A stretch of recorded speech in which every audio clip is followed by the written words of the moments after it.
ونستعينه ونستغفره ونسترشده ونستهديه ونؤمن به ونتوكل عليه ونثني عليك الخير كله ونؤمن به ونتوكل عليه ونعوذ بالله تعالى من شرور أنفسنا وسيئات أعمالنا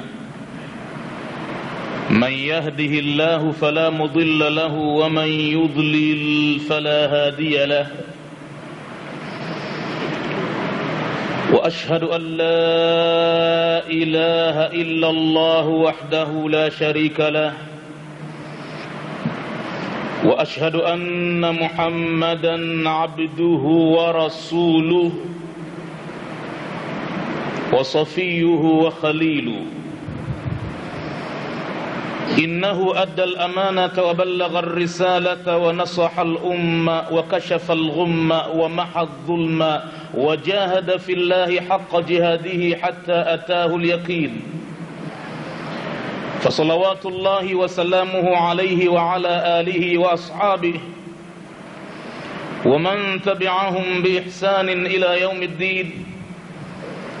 أما بعد فإن أصدق الحديث كتاب الله تعالى وخير الهدي هدي محمد صلى الله عليه وسلم وشر الأمور محدثاتها وكل محدثة بدعة وكل بدعة ضلالة وكل ضلالة في النار. اللهم إنا نعوذ بك من عذاب النار.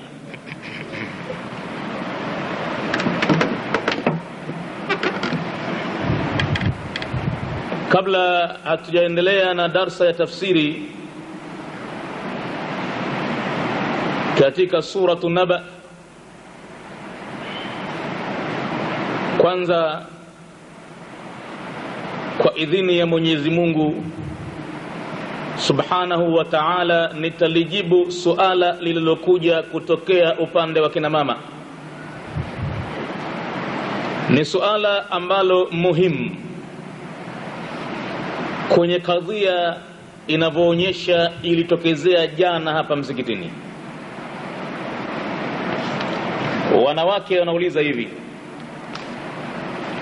wanasema tunaomba utueleze kuhusu hii sijidati tilawa.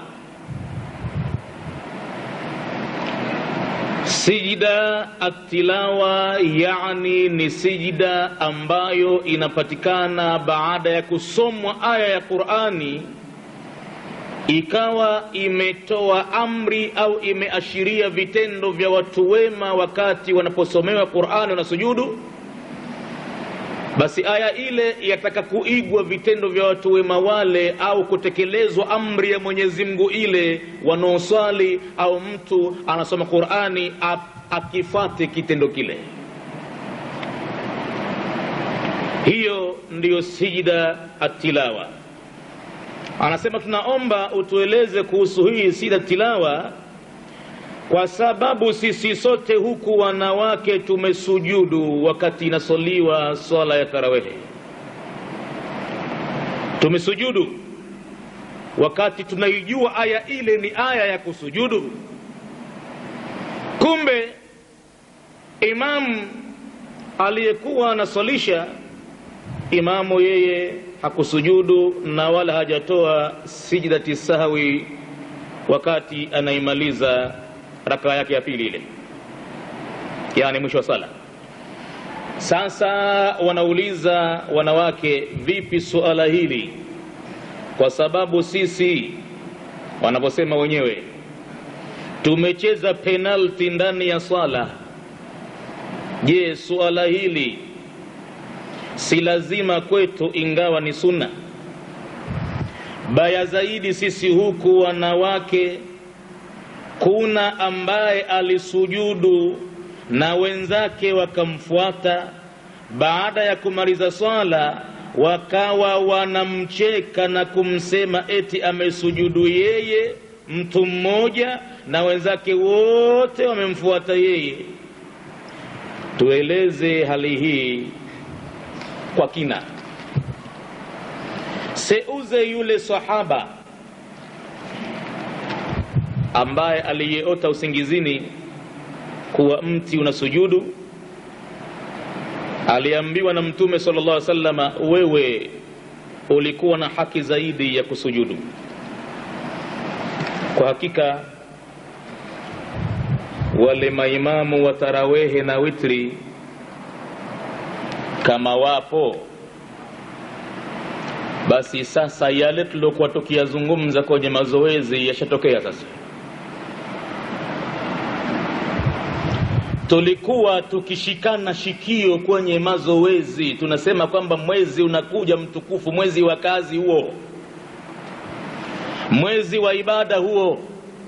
Ikiwa watu wanajiandaa kwenda kuvunja majungu, mapikniki na kukaa uchi na kufanya fiski, sisi tujiandae kwa ibada, tujiandae kwa kusoma Qur'ani, tujitayarishe. Watu watatufuata misikitini mwetu humu kwa kuamini kwamba mle mahala inasomwa Qur'ani ndivyo panaswaliwa vilivyo, watatufuata watu sisi.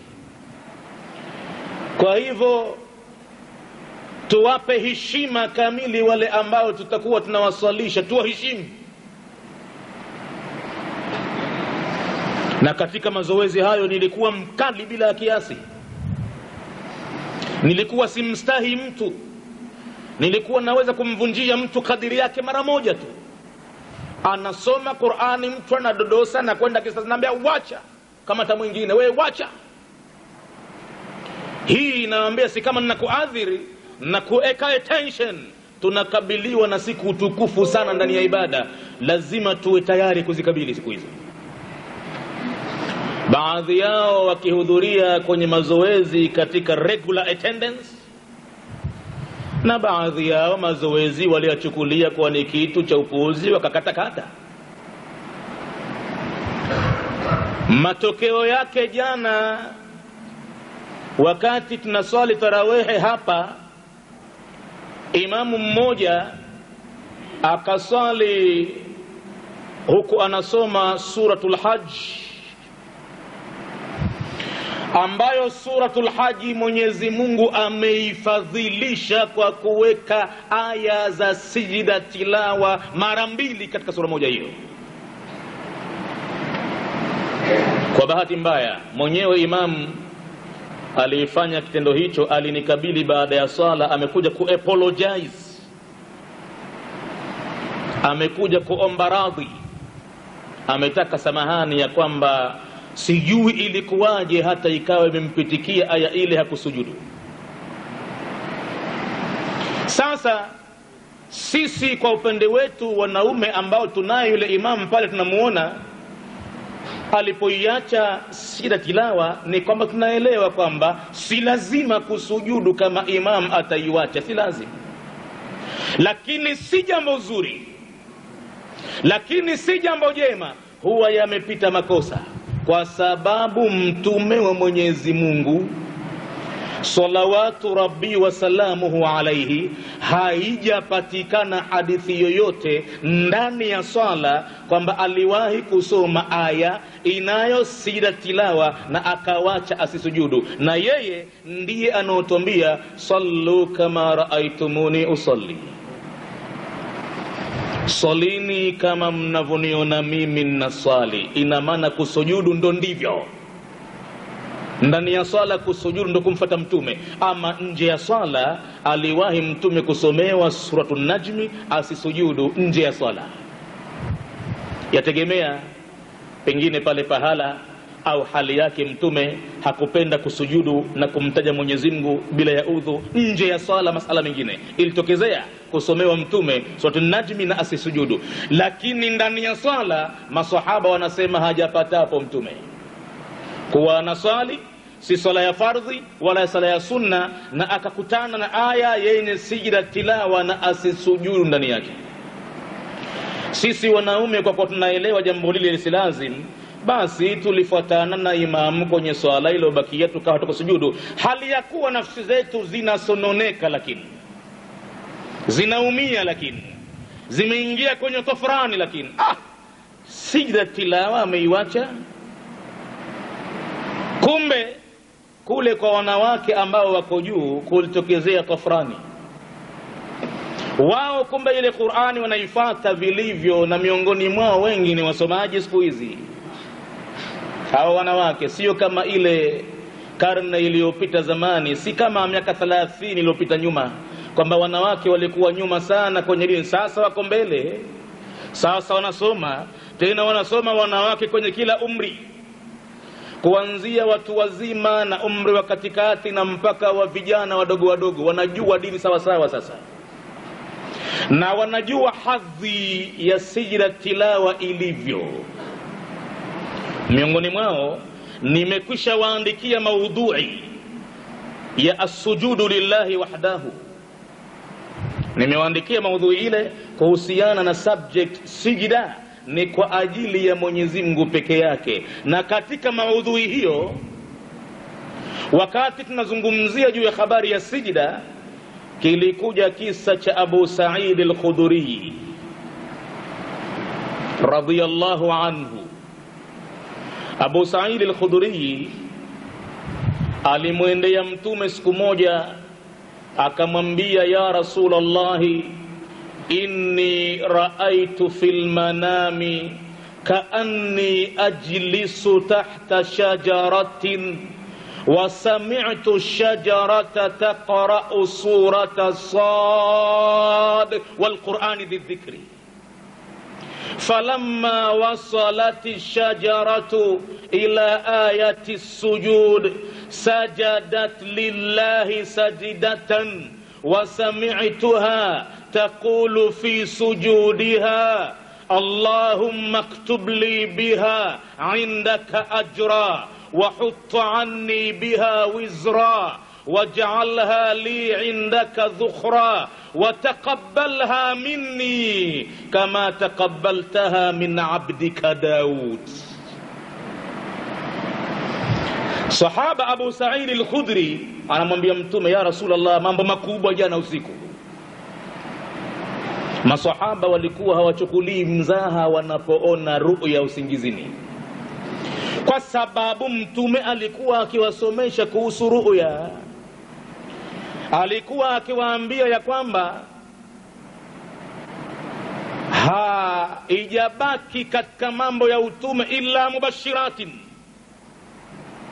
Utume umemalizika kwangu mimi Muhammadi, yaliyobaki katika mambo ya kiutume ni mubashiratin, mambo ya bishara. Qalu wa mal mubashirat ya Rasulullah, nini mubashirat? Mtume akamwambia ar-ru'ya salihah, ndoto njema mtu akiona, hayo ni mambo mubashirati kayapata mtu, kabahatika kupata mambo makubwa. Na hapati mtu kwa kutokezea bahati tu. Mwenyezi Mungu mwenyewe mambo anayaendesha vilivyo. Akikuonesha jambo usingizini, basi lishughulikie sana kulitafuta. Sizungumzi zile adghathu ahlamin, sizungumzi mparaganyiko wa ndoto ambazo mtu pengine kaladako sana limempata vizuri, ikawa hakuweka thuluthi ya chakula mbali, thuluthi ya maji mbali, thuluthi ya pumzi mbali, kapapia kiasi ambacho kenda kulala pale pumzi juu juu, matokeo yake anakuta chakula kimemkaba. Na njozi zinazokuja pale ni njozi za vitisho moja kwa moja, njozi za kufukuzwa na simba, watu wote wanakwenda mbio, yeye mtu hendi, yuko hapo hapo anaanguka mashimoni. Watu wote wanaokoka na nyoka, yeye kazongwa na chatu, anakaribia kumezwa. Alimradi imekuwa tabu na mashaka, hata akizindukana tahabani anahema. Sizungumzii hizi adghathu ahlamin, nazungumzia vyuma vya ndoto. Unaijua mwanzo mpaka mwisho, si mparaganyiko, unakiona kitu waziwazi kinakuja. Kama ni maneno safsafina, hata kama unazungumza na aliyekufa zamani, anakwambia kitu safsafina.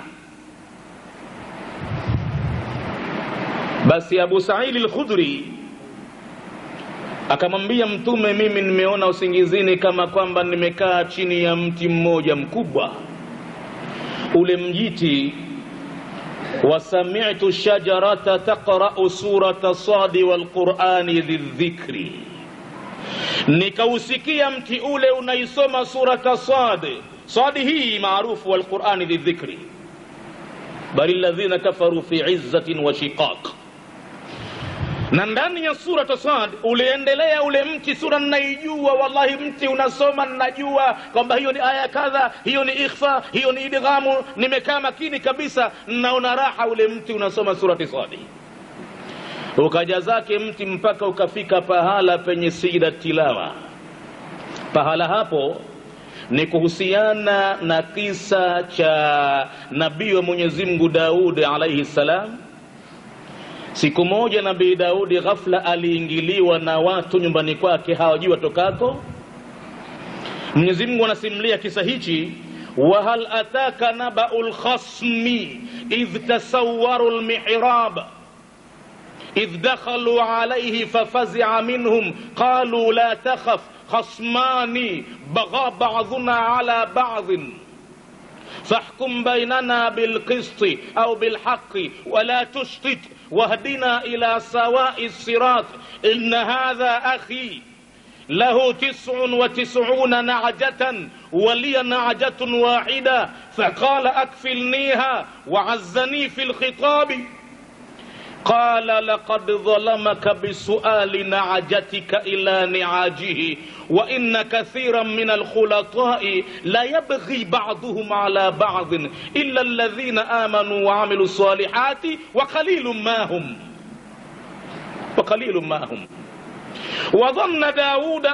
وظن داود أنما فتناه وخر raki'an wa anab. Hapa mtu ukafika wa kharra raki'an wa anab, ule mtu ukaporomoka kusujudu. Na asili ya kuporomoka mtu kusujudu, kielelezo cha kisa hichi ni hivi: wa hal ataka naba'ul khasmi. Je, msikilizaji, imekujia habari ya watu wanaogombana, watu wanagombania jambo. Idh tasawwaru al-mihrab, kumbuka pale walipokiuka ukuta nyumbani kwa nabii Daudi, ghafla wameingia ndani. Idh dakhalu alayhi, kumbuka pale walipoingia kwake nabii Daud. Fadakhalu ala Daud. Idh dakhalu ala Daud, sio dakhalu alayhi. Haya, idh dakhalu ala Daud, kumbuka pale walipoingia kwa nabii Daud. Fafazi'a minhum, nabii Daudi akafadhaishwa nao, alishtuka, watoka wapi watu hawa? Qalu la takhaf, wale watu akamwambia usiogope mzee, take it easy, haya mambo si kwa ajili ya shari yako wala nini, sisi tumekuja tuna ugomvi wetu. Khasmani, sisi ni wagombanao wawili, bagha ba'duna ala ba'dhin, amefanya kibri, dhulma, mmoja wetu kumdhulumu mwingine. Fahkum bainana, pitisha uamuzi baina yetu nabii Daudi bilqist, kwa uadilifu. Wala tushtit, na wala usipendelee huku wala huku. Wahadina ila sawa'i sirati, na utuongoze kwenye njia iliyonyoka.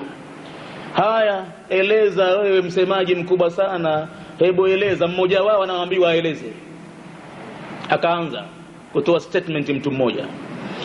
Akasema, ndio nimekuja kwako mtume wa Mungu, wewe na wewe ndo hakimu wetu. Inna hadha akhi, huyu ndugu yangu. Ndugu yangu si maana ya kuzaliwa tumbo moja. Ndugu yake mtu inakuwa katika dini ndugu yake vile vile, ndugu yake jirani yake ndugu yake vile vile. Inna hadha akhi, huyu ni ndugu yangu. Lahu 99 na'jatan, yeye anao na'jatan, ngamia 99 au kondoo au mbuzi. Walia na'jatun wahida, na mimi nina kondoo wangu mmoja. Yeye anao kondoo 99, mimi nina wangu mmoja. Huyu unamuona ndugu yangu, nimekuja naye hapa mashtakani, huyu ndivyo alivyo. Mtazame uzuri sura yake. Nabii Daudi anatazama kweli, amtazama yule mtu anoshtakiwa, ana kondoo 99 na mwenzake anaye mmoja tu. Faqala, ananambiaje? Akfilniha, nipe kondoo wako mmoja tumchanganye kwenye bia tufuge pamoja. Wake yeye 99, Wangumie mmoja tu peke yake, mambo makubwa sana hayo, kwamba mtu ana mali nyingi ya ngumie moja ananishikilia kwa lazima tuchanganye tufuge, lazima hapa kwenye changu kimoja hichi pana dhahabu hapa. Kwa nini akaruka roho huyu? Ataka nini kwenye kitu kimoja cha kingi? Lazima pana kitu hapa, mwenye macho hambui tizama, mti na macho. Mimi sitaki, mwenye kondoo wangu sitaki mimi, kanishika tena katika kunishikilia kwenyewe. Wa'azzani fil khitabi, amenizidi mno katika maneno. Mtu ana fasaha huyu sijapata kuona, mtu ana logic huyu sijapata kuona, mtu ana balagha huyu, ameniingia kwa maneno mpaka ninaona nimeregea. Sasa Nabii Daud kwa kuwa ni binadamu hakuchukua maelezo upande wa pili, aliyachukulia maelezo yale moja kwa moja kuwa ni kweli, na yule wa pili kakaa kimya pale, akaonekana kwamba ni mtu ambaye amekwisha plead guilty. Kumbe ilikuwa anayo nafasi ya kumuuliza, je bwana unasemaje? Mambo haya ni kweli yanayozungumzwa kwako wewe? Unamshikilia kweli huyu? Habari ya kondoo wake mmoja kuchanganya na kondoo wako 99 na umemzidi kwa kweli mambo haya? Moja kwa moja Nabii la Maka, kwa hakika ikiwa ni hivyo amekudhulumu huyu. Bisuali na ajatika ila niajihi, kwa suala la kondoo wako kutaka achanganye na kondoo wake yeye, amekudhulumu. Kwa nini anakushikilia kondoo mmoja wake yeye 99? Bila shaka hapa kwa kiakili mambo yanavyoonekana amekudhulumu. Itakuwaje mwenye kitu kingi amshikilie mwenye kitu kidogo kwa lazima hata kitakuja papatua hatoki vipi? Wa inna kathiran minal khulatai, na hakika wengi katika wanaochanganya mambo shirika, la yabghi ba'dhum ala ba'd, lazima hudhulumiana baadhi yao kwa baadhi ya wengine. Illa alladhina amanu wa amilus salihat, isipokuwa walioamini na kutenda mema, labda hao, kwa sababu mambo yao yote wanayafanya kwa kumcha Mungu. Kila mmoja huwa anamtakia mwenzake apate kingi zaidi. Tafadhali chukua, tafadhali wewe, watoto wengi, na kila mmoja anamtakia mwenzake. Wayuthiruna ala anfusihim walau kana bihim khasasa, wanajaribu kuziathiri mpaka nafsi zao, japokuwa wao wanahitajia zaidi kile kitu, basi huwa wako tayari wao kidogo kula hasara. Wa qalilum mahum, na ni kidogo sana wacha Mungu hao. Sasa baada ya kutoa uamuzi ule Nabii Daudi, wale watu wakenda zao katika muondoko ambao ni wa kiajabu. Mtume wa Mungu alifahamu kwamba wale walikuwa ni malaika na wamekuja kumjaribu. Anauma kidole, sikumuuliza wa pili mambo yale. Pale pale Nabii Daudi, wa dhanna Daudu annama fatannahu, akahakikisha Daudi kwamba sisi tumemjaribu, tumemfanyia mtihani. Basi kwa hivyo fakharra, akaporomoka Nabii Daudi rakian, huku anaruku, wa anab, na kusujudu, analia, anaomba maghfira. Na katika sijida yake Nabii Daudi alikuwa anaomba afutiwe dhambi za kuhukumu vile. Hii surati Swadi katika orodha ya aya za sida tilawa kwa madhehebu ya Imam Shafi pamoja na masahaba wengi wameiondosha kwamba haimo katika azaimi sujudi. Lakini Imam Malik anasema hapa ni pahala pa kuporomoka kusujudu, kwa sababu mtume akisujudu vile vile. Utaona baadhi ya misahafu kwenye surati Swadi hamna maandiko pembeni kwamba as-sajida, lakini baadhi ya misahafu mengine imetiwa. Wale wanaofuata madhhabu ya Imam Maliki wakaona kwamba hapa pahala vile vile panahitaji kupewa sida tilawa, kuiga kitendo cha Nabii Daudi cha kusujudu hapa na kuomba wapate maghfira. Kwa hivyo ikiwa aya imeashiria hivyo na maana yake ni hivyo, sasa Abu Sa'id al-Khudri amelala usingizini na akaota ya kwamba amekaa chini ya mjiti, na mjiti umeisoma sura hii. Ulipofika wa dhanna Daudu annama fatannahu wa kharra raki'an wa anaba, mti ukasujudu.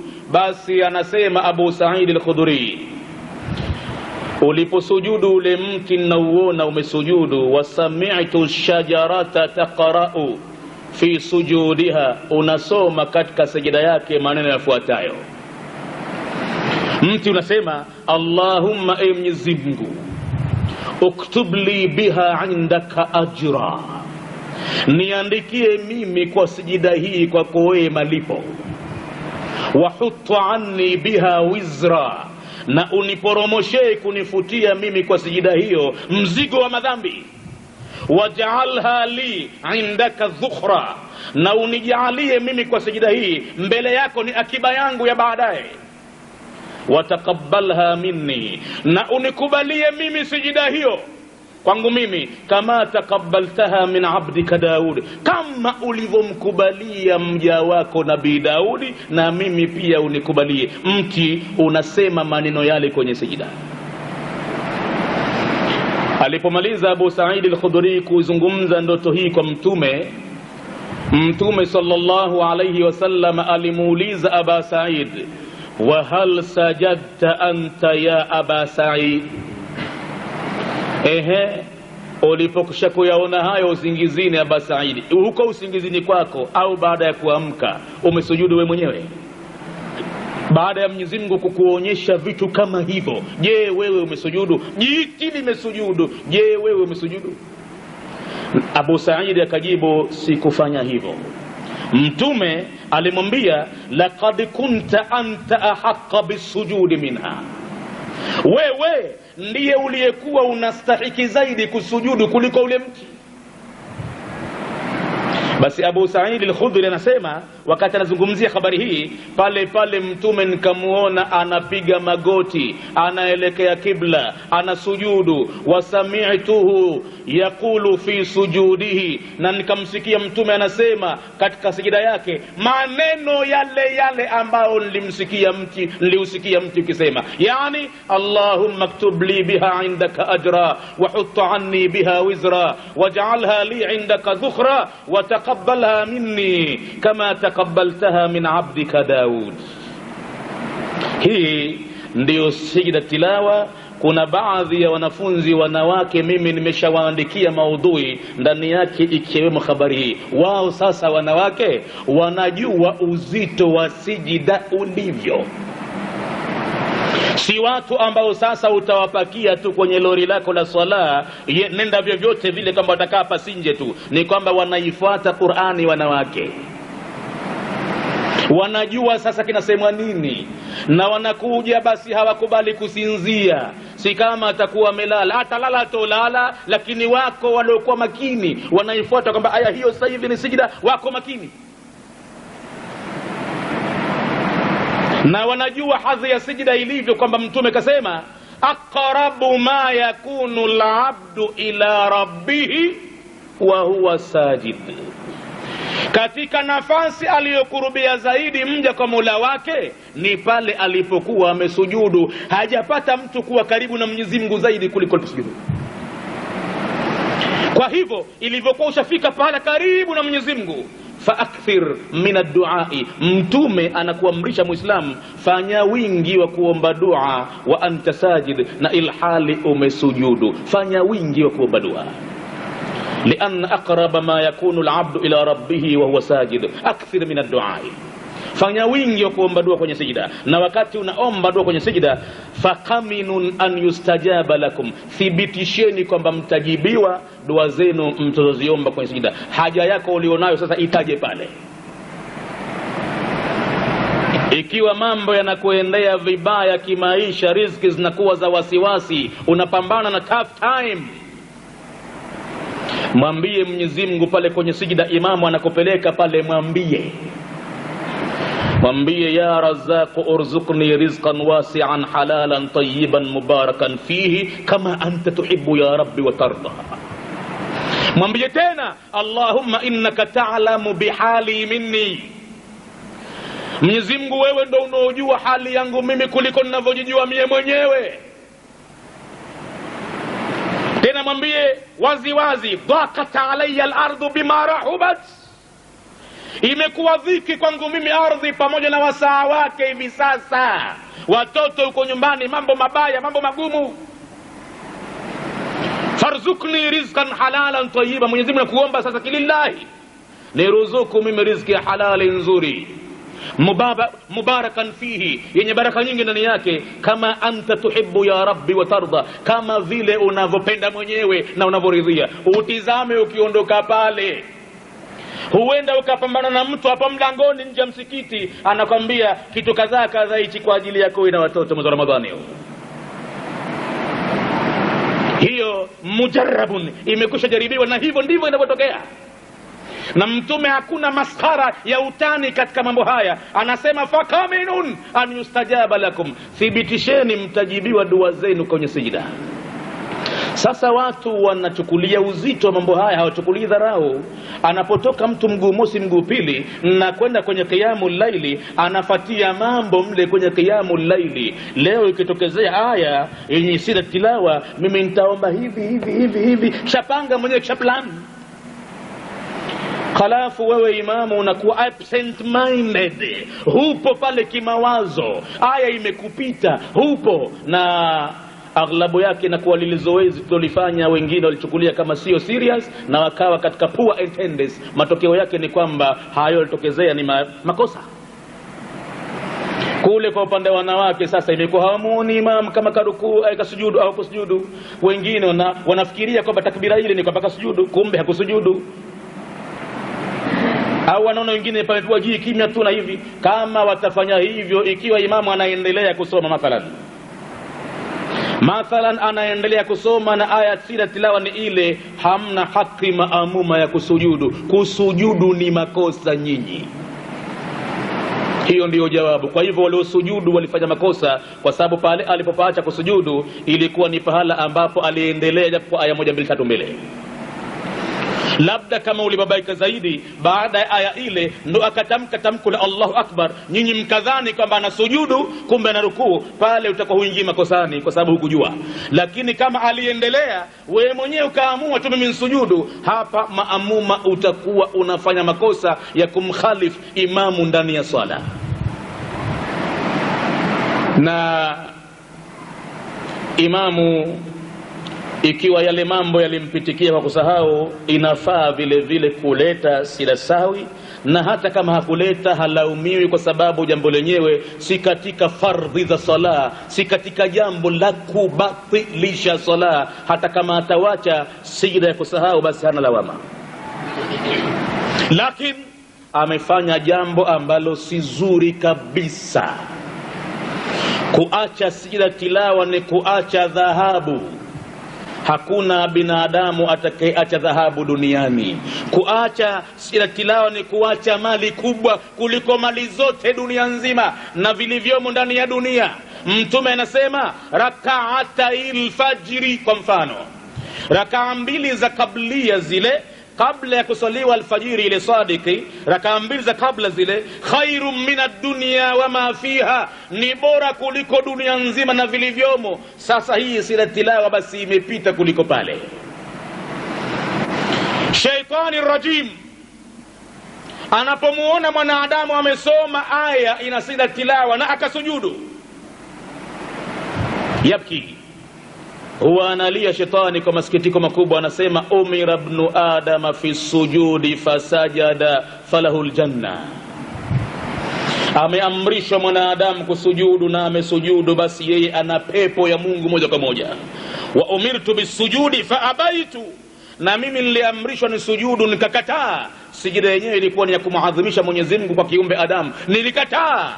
Falia naru, basi mimi kwangu mimi imekuwa ni moto umeniandama. Analia shetani na anaondoka amekata tamaa na mtu yule kwamba hamuwezi. Wanasikitika sana, anaona uchungu sana. Kwa hivyo kusujudu kwenye sira tilawa ni kumvunja nguvu shetani kabisa, na ndani yake mna manufaa. Utaomba dua yako mle. Ukiwa wataka ilmu na wajiona kwamba unasoma ufahamu vizuri, basi ukifika pale mwambie Mwenyezi Mungu, Allahumma urzuqni ilman nafi'an wa rizqan wasi'an wa shifaan min kulli da'in, au Allahumma allimni ma yanfa'uni wanfa'ni bima 'allamtani wa zidni ilman ya rabbal alamin. Allahumma allimni ma yanfa'uni, Mwenyezi Mungu nifundishe mimi ya kuninufaisha.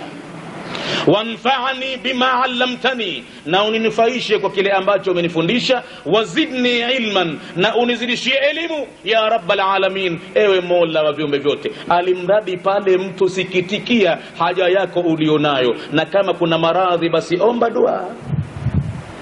Ikiwa wataka mtoto pale mwambie Mwenyezi Mungu kama alivyosema Nabii Zakaria, rabbi la tadharni fardan wa anta khairul warithin au anta arhamur rahimin, mola usiniache peke yangu, na kuomba Mwenyezi Mungu niwe mrithi, niwe na mrithi na mie vile vile.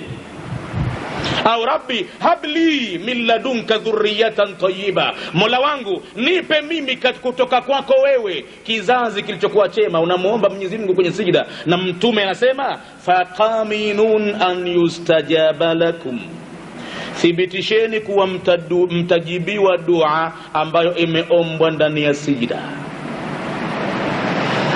Yaqulu Allah subhanahu wa ta'ala fi kitabihi al-aziz, wakati anamkhutubia Maryam, ya Maryam qunuti li rabbiki wasjudi warka'i ma'a raki'in.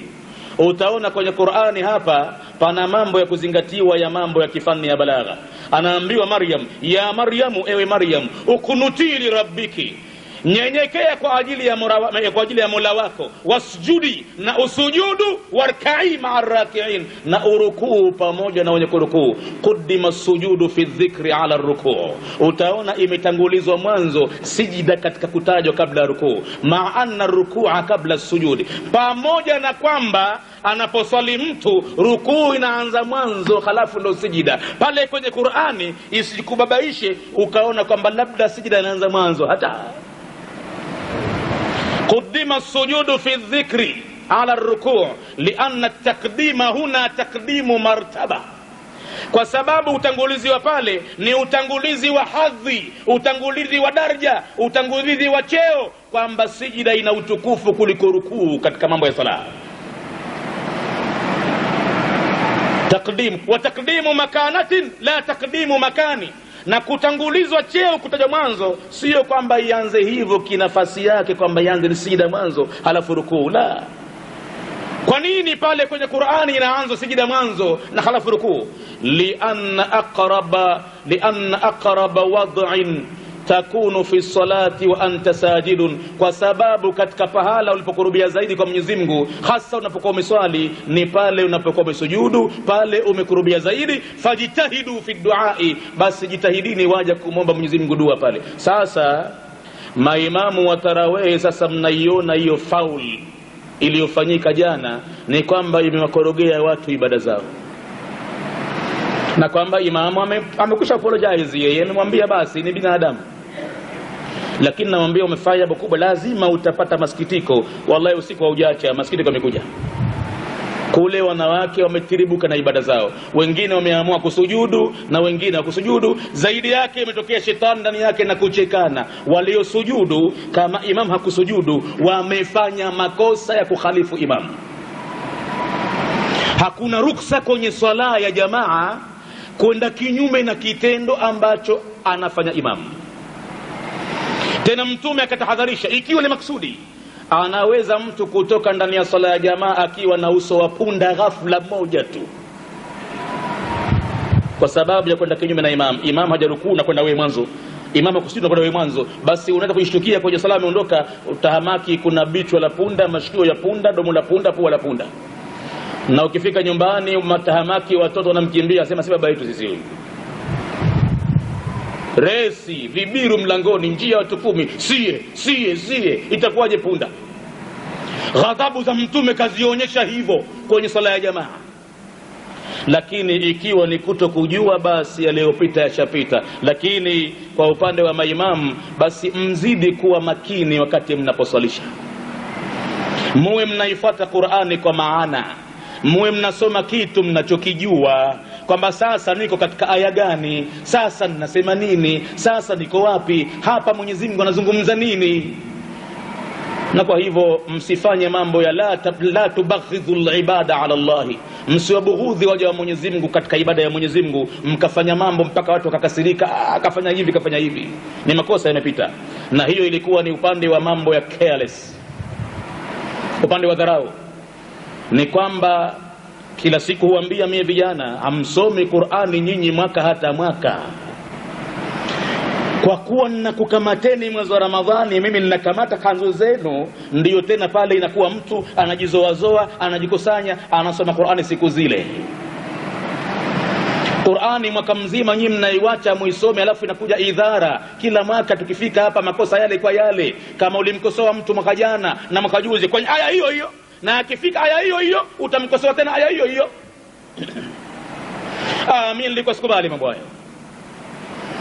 Mimi nilikuwa sikubali mambo hayo kwa sababu wakati niko mdogo sana, chini ya miaka 30,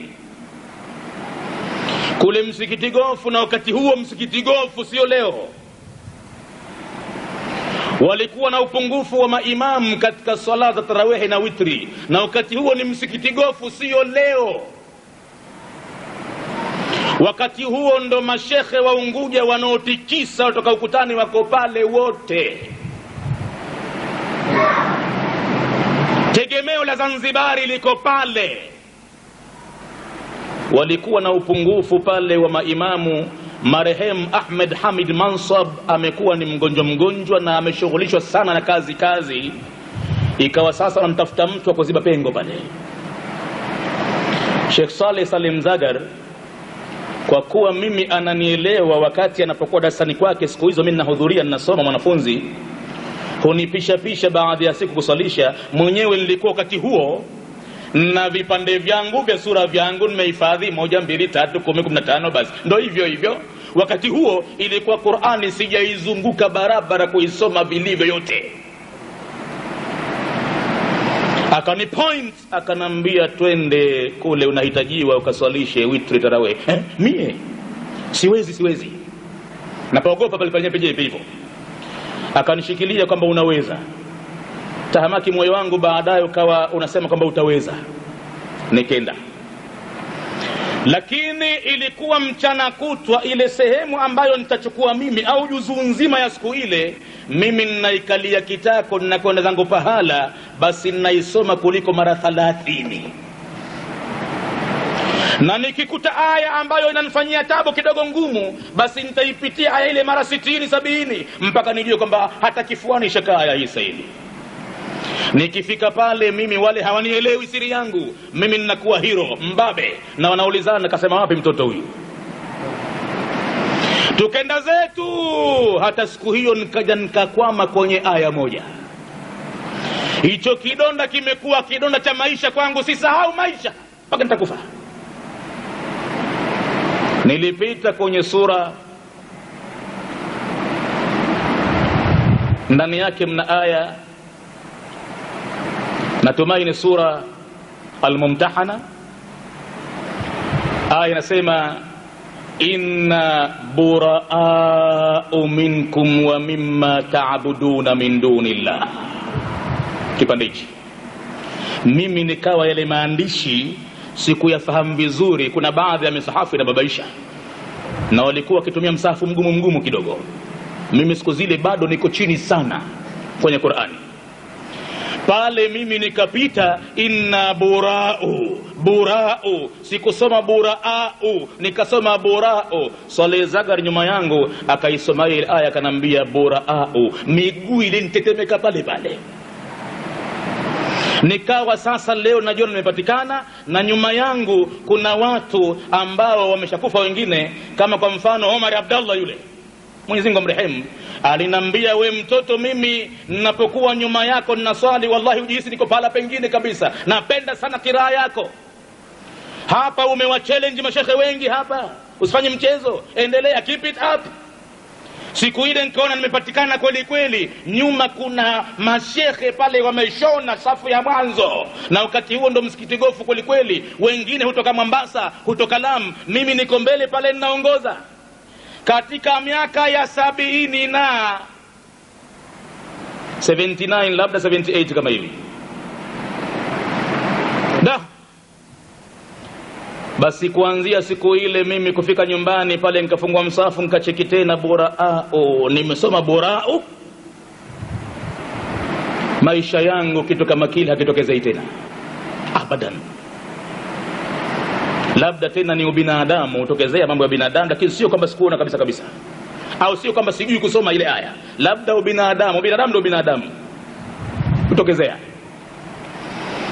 Lakini wanafunzi wangu nilionao kila mwaka huwa nawakosoa aya hiyo hiyo. Kafika mtu mwaka jana nishamwambia kitu pale, basi draw attention, wala hachukulii uzito wa watu,